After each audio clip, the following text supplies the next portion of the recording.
So to start out with, whenever whenever a person talks about, whenever a teacher talks about Shakespeare, um, we I'm usually surprised at how much someone has read before, how much Shakespeare they've read before, or what they know about him, or the fact that they've visited London and learned a whole bunch of stuff there, or whatever. I regularly hear all sorts of things that my students know already. So I'm always curious what they know already. So I just run a couple of these questions by them. We're not going to be grading this, but I want you to think about these um, and see how many you get right. Sort of self-evaluate. What year was he born? Exactly 500 years after I was born. He was born in 1564. I was born in, or 400 years, sorry. I was born in 1964. So I got a thing going with Shakespeare. 1564. Okay, so he'd be my age now, talking to you, if he were born when I was born. Um, who did he marry?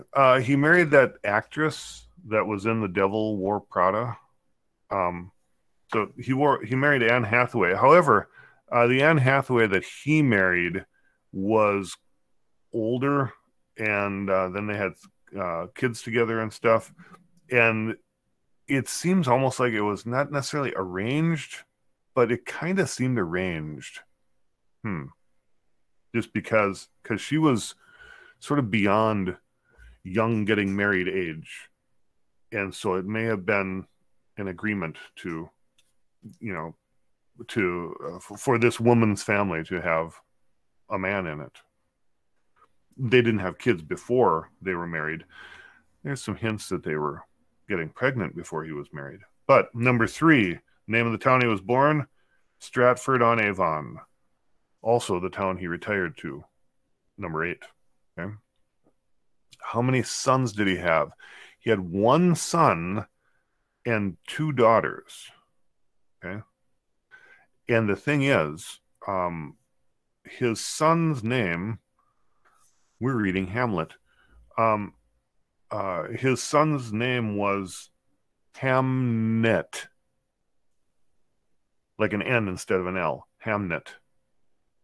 Because apparently that was a name. I don't know.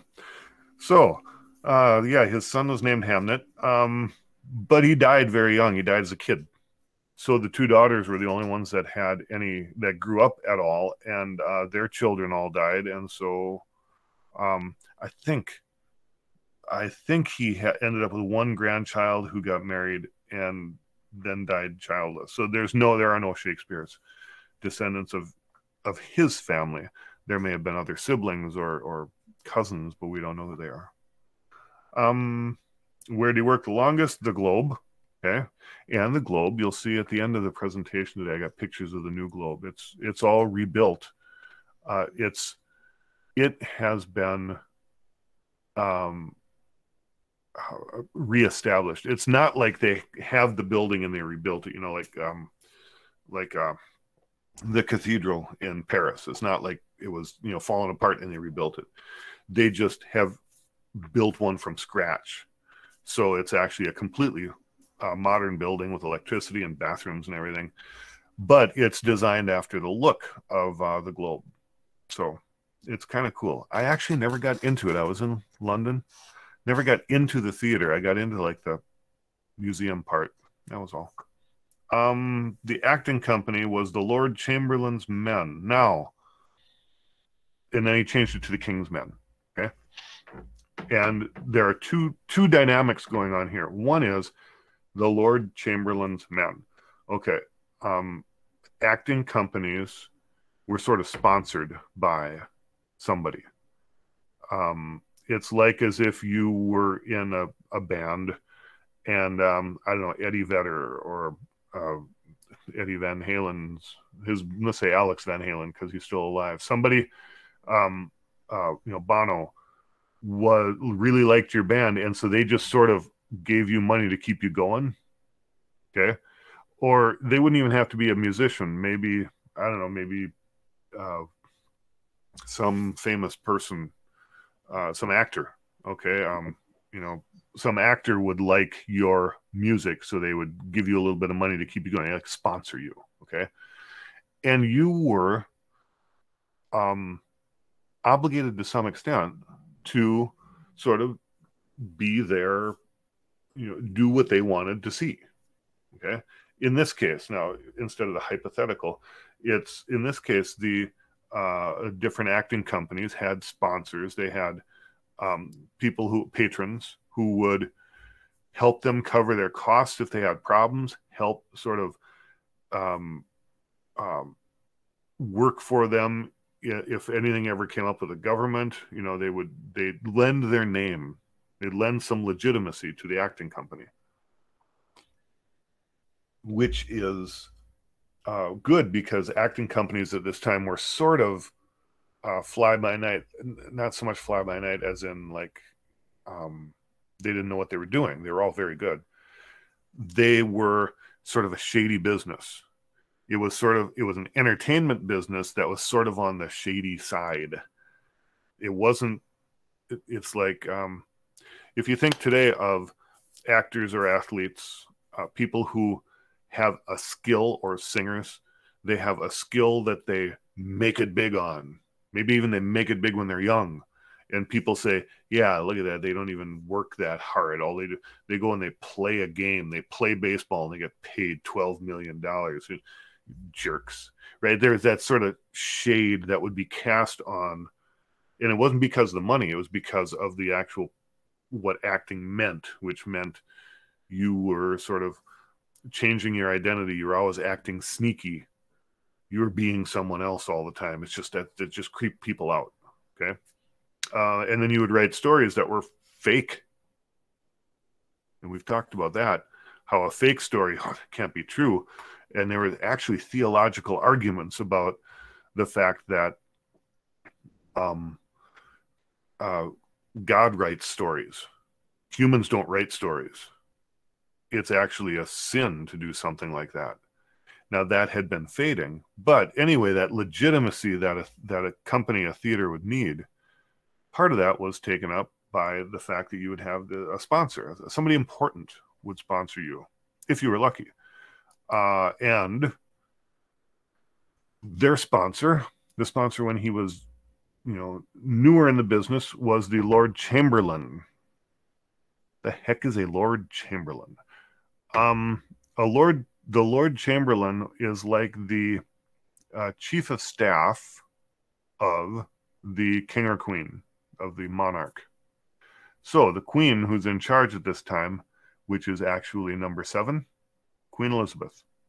Queen Elizabeth is in charge when Shakespeare starts his career, and her Lord Chamberlain, I have long ago forgotten his name, but her Lord Chamberlain, her chief of staff, was the guy who sponsored and he was the patron of this theater group. Okay, so they were fairly legitimate. They were recognized and respected because one of the Queen's most important cabinet members, her officials, no such thing as the vice president, but he's really, he's basically the chief of staff. When the Queen wants things done, he's the one who has her authority to go and get them moving. Okay. Then they changed their name to the King's Men. Well, why is that? That's because of number 9. At some point in Queen Elizabeth's life, she died. And then she was no longer the queen. That's when King James, number 9, became the king. And this is the King James of King James Bible fame. He did not write the King James Bible. He commissioned it to be done. That's why if you have ever experienced the language of the King James Bible and the language of Shakespeare, people often will say, Shakespeare sounds like they're talking in the Bible. Or when you read the Bible, it sounds like you can't understand it because the King James, because it's all like Shakespeare. Well, yeah, it's literally the same language. While Shakespeare was writing plays, King James was having the Bible translated. So it's the same people doing it. Not the same individuals, but the same language. But during when Queen Elizabeth died and King James became the king, their sponsorship changed from the chief of staff to the actual king. That's how much the king was sort of interested in the theater. And he had a strange relationship to the theater because he was much more religious and conservative and suspicious of theater than would have been Elizabeth.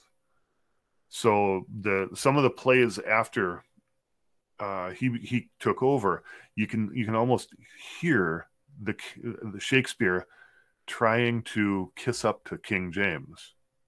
Okay, but we're actually, Macbeth probably has the most of that in it. We're actually going to look at this play, which doesn't seem to have much of it. But what this play does is it kind of mocks the Lord Chamberlain, which is weird. This was after, this play was done after King James was in charge, but the Lord Chamberlain in this play is not very respectable. Anyways, Queen Elizabeth, Stratford, King James, that's it. That's all 9.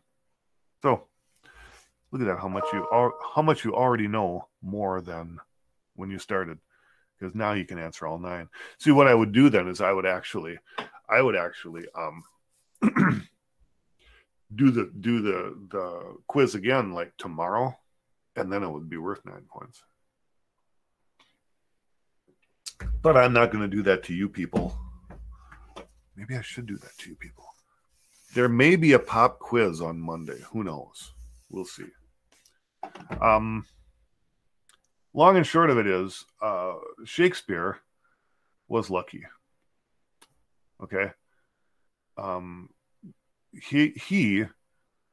are a lot of things that had to go just right for Shakespeare to become the timeless international success that he is.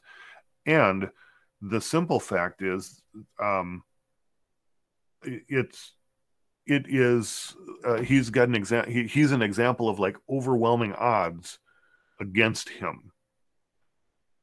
For example, he was uneducated. Now, people say, sure, he was educated. Like, he knew how to read and write and stuff. Well, okay. There's no proof that he was educated. There is nothing beyond grammar school, which is basically where you learn to read literally, not literarily, literally. You learn to read. There are some records that he was in this grammar school, elementary school, basically. Okay. There's nothing after that. Okay. Maybe he did, and there's just no record. You'd think, though, he was kind of famous. When he was alive, he was kind of famous. You'd think that they would have some record of that. Yeah, no. He was isolated. Stratford is 2 or 3 days away from London. 2 or 3 days as the horse walks. Okay.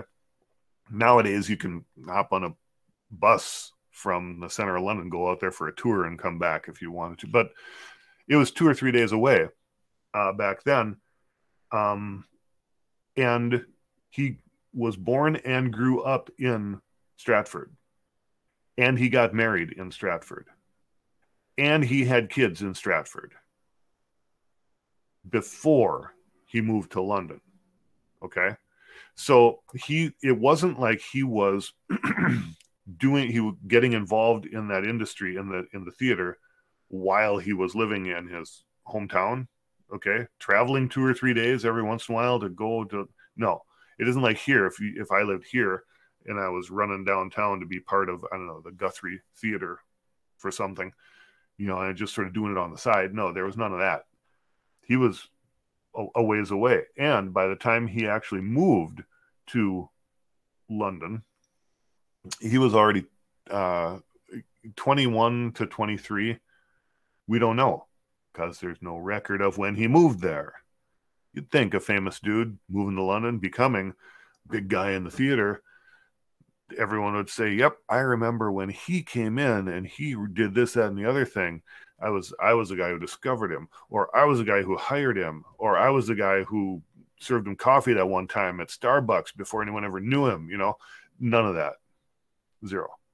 So he came to London sometime between his 20 or in his early 20s, at which point he had a wife and kids 2 or 3 days away that he was maybe supporting. I guess you'd think he was supporting them. So that's why in his early 20s, with a wife and 3 children, he moved 2 or 3 days away and got into an industry that normally you start as a child. With no experience, he got into this industry, and possibly no education, he got into this industry. See my point? Something about that doesn't quite click. In addition, he never even left England in his life. Now, that's, like, is that really all that important? Well, most of his plays take place out of England. They're all stories from other places, and they're all stories that, you know, are people know, okay? I'll give you a kind of an analogy. Disney movies like The Lion King or The Little Mermaid or Pinocchio, or movies like the one Hansel and Gretel, or, you know, Into the Woods, any of these are stories that are old stories from other countries.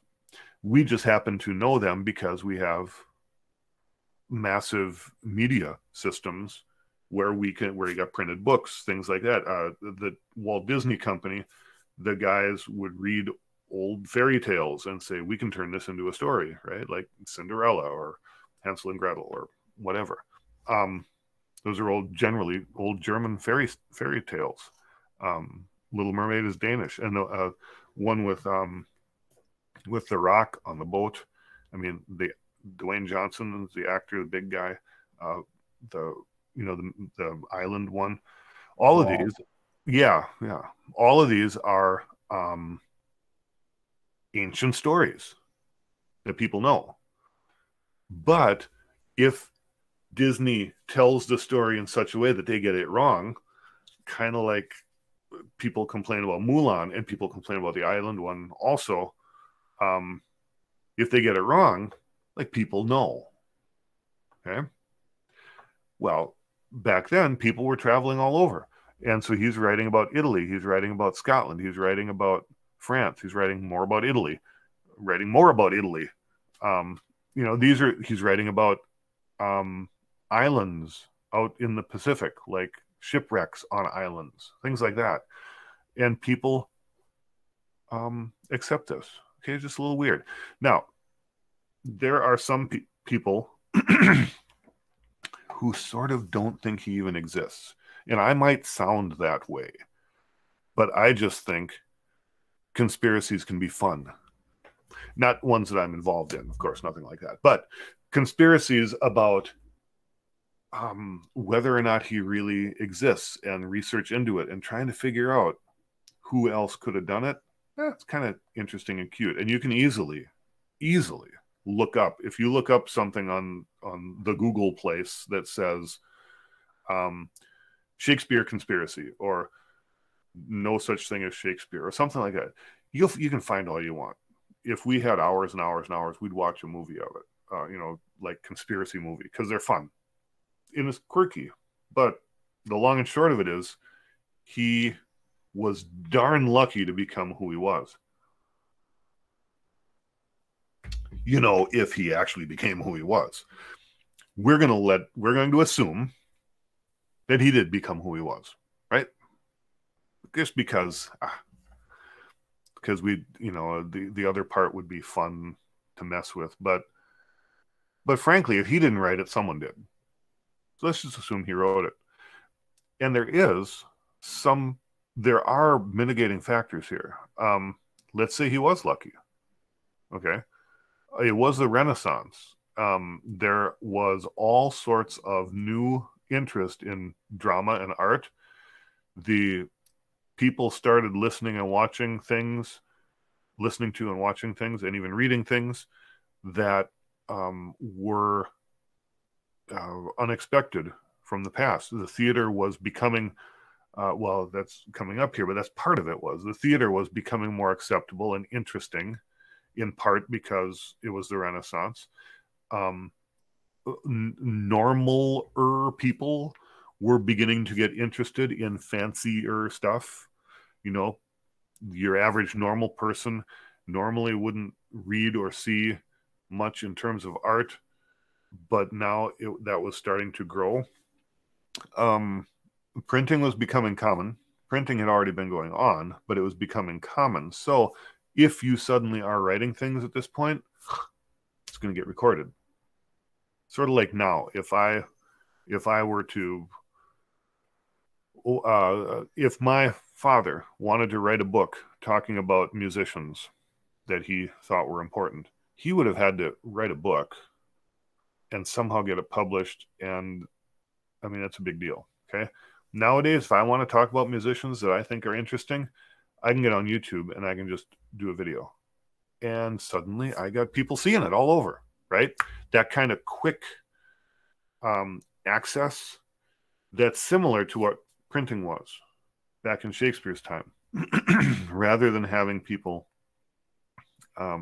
carve plates and print with fixed type, or further back, they're not manuscripting at this point really, but printing with fixed plates. If they started printing, you know, he started writing right when they started printing. It's kind of like being a YouTube person right now.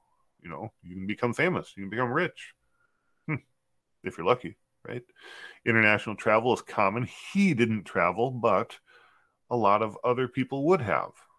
Maybe friends. Maybe he just hung in the right circles, so he knew these stories. He doesn't really. He talks about these other places, and he makes some things really work well, but he, in his stories, but he doesn't go nuts, like make it look like you have to be in Italy for the story to take place. You could pick the story up and move it to England. So why he chose to do it in these other places, chose to set the stories in other places, we don't know, but he could have done it just based on, experiences that he'd heard about. Sinful reputation of the theater beginning to fade. People were becoming less dogmatic about the idea that the theater was a sin, right? That goes way back. That's 1,000-year-old stuff that would be interesting.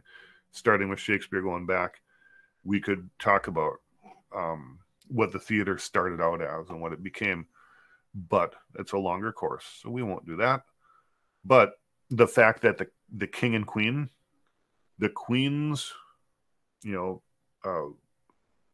one man, and the king himself, they actually associated with the theater. That's kind of new. That's kind of it granted some legitimacy to it. And then he might have actually literally been a genius.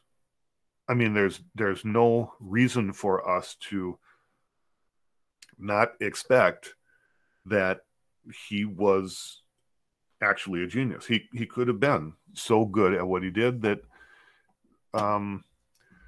he quietly learned how to read and write a whole lot more than is evidenced. And he quietly, without worrying about being famous, but instead being interested in the literature, wrote things and didn't like publicize stuff. And so, maybe people just didn't pay much attention to, or he didn't do much publicity. And he was just like a genius. I mean, there are quiet people who do amazing things all the time. And then some people are just lucky. I mean, some people strike right when the iron is hot and they become internet sensations, or they become Facebook owners, or they become Apple computer inventors. Sometimes the times just line up. So there is the short story of Shakespeare himself. Okay. Now, I want to talk a little bit about how we're going to structure what we do for the next several weeks. Okay? And this is sort of technical stuff, right? Straightforward stuff. And then we'll get back to the story. We'll get back to the literature. First off,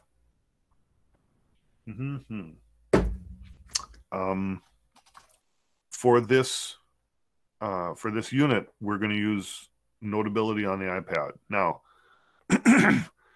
we're using it as the book that you're reading from because we have different ways that we do the play. Sometimes we'll print out the 200-page play for everyone. Sometimes we have the book itself that we send out to everyone, or that you check out. There's several different versions of it and copies of it, stuff like that. And the one that we're using for convenience right now is an electronic one. So, and since I know that everyone has an iPad, that's what I'm going to assume. You can use your computer for all sorts of other things. You can, if you are used to, if you're using a computer right now rather than your iPad, you can use that for anything.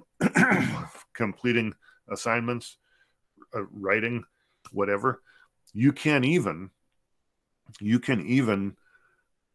save a copy of the text to your computer. The thing is that I'm going to be talking to you as though you have it on your Notability, so that you can open it up and highlight on the actual text, that you can write notes on it. Because when I talk about things, it is not a bad idea. It's a good idea, as a matter of fact, for you to actually write notes on the text. That's why I like to use a paper one. But it just didn't happen this time. Okay. The other thing about this text is that it is a parallel text, which I haven't used before. I haven't used in years. We used to use it, and I'll talk about that. It's a newer text that we're using, a text I haven't used in the past, and I only have it on electronics. So that's the thing. So be ready to use Notability for this. If you don't have Notability on your iPad, then you're behind the times. You got to get Notability on your iPad. I'll let you do that. Okay, you figure that out. This, however, this is like one of the first steps I really want you to do. You can do this right now. Okay. Assuming you have Notability, and if you don't have Notability, then this slide is right here on the slideshow, so you can come back and find it. I don't have a note, a video talking about it, other than what I'm making right now. I'm gonna take this introductory video, and put it up. I'll clear all the people out of it and put it up so that people can hear all of this stuff over again if you need it. So in your iPad, what I want you to do for my class, because you'll be putting a couple of different things in this folder, or this, they call it a subject, not a folder. You'll be putting several things in there over the course of the play. So sort of, I want you to, like you have your Google folder that you built for me, I want you to do the same thing in Notability. It's just there, it's called a subject. So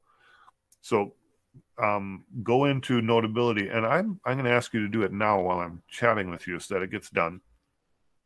I won't be able to see it and look at it like I did with the other things, but I want you to do it right now.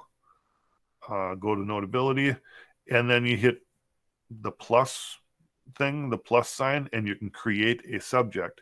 And if you have any questions as we're doing this, if it doesn't make sense, it doesn't click, ask them now. I can help direct you. Otherwise, you'll need to ask me later. Hit subject, and then give that new subject, just title it the same thing as you did your Google folder, just so that it's uniform. English 12, last name, comma, first name. So if there ever ends up being a question I know where your stuff should be, and you know where your stuff should be based on the fact that it's the same as in your Google Drive. Okay.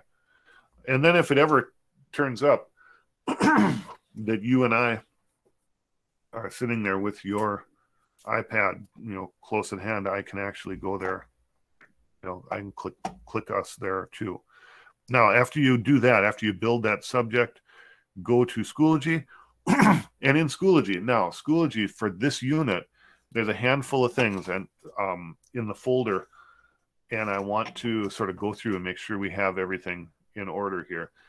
When you look at the October 12, 13 folder for today, you see there's that quick little survey about class that I want you to take later on. There's the, I guess it isn't. I'll publish that right now. Okay, so the survey is in there. And what I just did, if you refresh it, you'll see that this presentation that I've got right here, these slides, is in there now. It's the intro to Hamlet. And then there's a little thing I said about announcements. And there's a discussion that I will, get you to in a few minutes. There's the reading assignment. Okay, so that's today's folder. You back up one step, get out of that folder. You'll see there's a new folder, the Hamlet Unit 2 folder. Open that folder, and there's a handful of stuff in there. Okay. This is some stuff I want to make sure that we're all on the same page, metaphorically, with. The Hamlet text is literally the text that I want you to download right now. It's the it is No Fear Shakespeare, okay, which comes from, I guess, SparkNotes owns them or something. So it's a parallel Shakespeare. Okay, let's go through this once so I can talk while you're actually doing it. Once you open this, you click on Act 1. Click on it, it'll open up, right? And then in the upper right-hand corner of that PDF that you have opened up, there's the little arrow box, little fly something out of the box arrow, and click on that, and you should be able to find Notability or save a copy in Notability. And when you click on that, it'll say create a new note. That's what you want to do. Just make sure that when you create that new note, as soon as you hit create a new note, there's like 3 lines. There's like the title of the note and then the subject. And I don't know if the subject is going to be the subject that you just made or if it's going to be something else. But right there is where you click and make sure it goes into the right subject, English 12. And then you hit import. And do that with all 5 of those. Okay, now back to this. While you're working on that, I'll talk through this. These are the 5 acts of the play. Rather than have one big, long, slower to open document that can get messed up in the computer, or you can erase something by accident or whatever. I have 5 shorter documents instead of one long document. It's like the 5 chapters. Okay, the 5 acts of the play. Every time we go to a new act, it says Act 1, 2, 3, 4, 5. So you know where we're going. I'll tell you every time we're looking at it. It is simply 5 different documents. Make sure all 5 of them get loaded in there, and they're all in the right place so you can find them easily. Okay. Now, the next folder down from the Hamlet text is Hamlet. It says Brannaugh's video in segments. Just below that, you'll notice there's the No Fear Shakespeare site.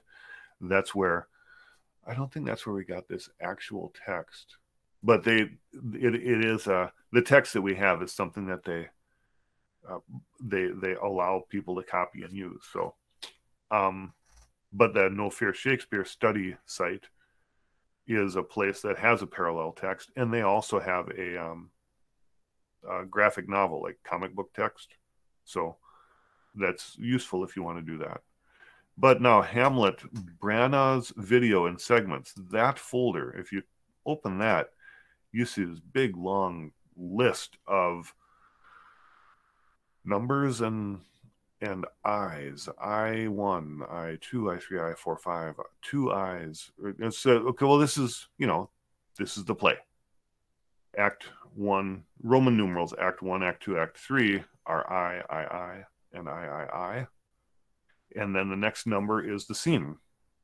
So that first video clip is Act 1, Scene 1. Second video clip, Act 1, Scene 2. Now, obviously, the next one is Act 1, Scene 3, but then the next one is Act 1, Scenes 4 and 5. As further down, you'll get sometimes where a single scene is in 2 different clips. Each clip is anywhere from 10 to 20 minutes long. But the whole movie is fairly long. I think it's like three hours and something. So when we read a scene in the play, you will very likely be watching that same scene from this folder. They all open up inside of Schoology. If you need to download them, if you feel like you want to, which you don't have to be a Shakespeare nut to want to download them. It just will make it easier for you to work on. If you're working on a computer, you might just click through this and download them all into a folder in your computer, just to make it easy, so you can get at them easily. That's up to you. But that folder is right here. So if ever, whenever I talk about the text and the film, those are the 2 folders. And just to clarify, they're both inside the Hamlet folder. Should be easy to find. I try and keep it simple and straightforward. The study site, I'll never, that I know of, send you there, but it's fine for you to go there. I mean, if you're doing Hamlet with me and you're studying and you go there to try and come up with some answer, and what's the worst thing that's going to happen? You're going to learn more about Hamlet? Heaven forbid, right? So now if you copy something from there, that's going to show up real quickly on Turnitin. I mean, that's exactly what it's designed for. And probably even more important, if you find something on there that some scholar says is correct and worthwhile to talk about, and I don't recognize it because it's nothing that we've talked about, it's going to stand out that you're getting information from somewhere else. If you get that information and you really learn it and it makes sense and you can talk about it, great. I guess you learn more about Hamlet. If you try and talk about or write about something that you don't really understand because it came from there and you don't know what you're doing, well, that'll kind of show up, right? So it's really hard to cheat with that website. It's like you can accidentally learn things there, but you have to work really hard to cheat with it. Okay? So that's why it's there. It's easier to benefit from you having that website there than it's easier that you benefit than that you get screwed up. So that's there. And then it says Hamlet audio files. The Hamlet audio book, that's the audio files. Okay. If you were to click on that first link, you go to, it's a YouTube, it's people reading the play. And if you look at each act, each scene has its own little link down there. You can go right to that scene. So you can see, act 4, scene 4. It's right there. You click on that and it gets you there. So if for some reason you want to listen to it, we've used these a lot in the classroom before. We use that one that doesn't come through in the classroom before. But you'll be having assignments that deal a lot with watching the video and reading the text. If you want to listen to the video or listen to the text, it's right there. Okay. So that is, in general, how we're doing the Shakespeare Unit. Okay. Now,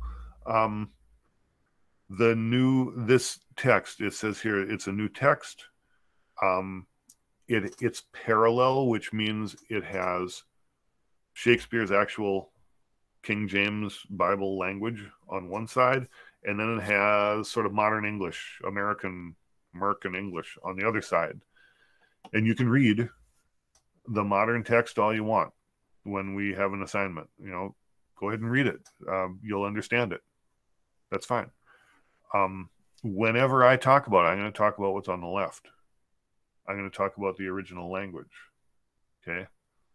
And it won't be confusing, really, because every time I'm talking about what's on the left, you can look at what's on the right. Okay. And I'm going to use page numbers rather than line numbers because this particular text, since it's brought off the website and the formatting is inconsistent, the line numbers don't always even show up. But the page numbers do. And the page numbers go from 1 to whatever right through all 5 acts. So there's a couple of practical things about what we're doing.